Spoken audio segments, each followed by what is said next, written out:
Turkiya xalqlarining dastlabki yirik davlati turk xoqonligi davrida davlat ramzi sifatida, demak, Turkiya xalqlarining umumiy mifologik kelib chiqishiga bog'liq bo'lgan o'sha ko'k bo'ri timsoli aks etgan. Ya'ni davlatchilik ramzi, davlatchilik homiysi sifatida aynan ko'k bo'ri ramzidan foydalangan.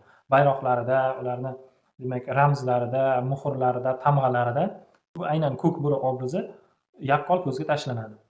Keyinchalik islomning kirib kelishi hamda Turkiya xalqlarining islom madaniyati bilan chambarchas ravishda rivojlangandan so'ng turli xil ko'rinishlarda yana baribir hayvon ramzlari aks etishda davom etdi. Masalan, 20-asrning 20-yillarigacha Eronda hukmronlik qilgan Safaviylar, Afshorlar hamda Qojarlar sulolasi bayroqlarida, ramzlarida aynan sher obrazini ko'rishimiz mumkin.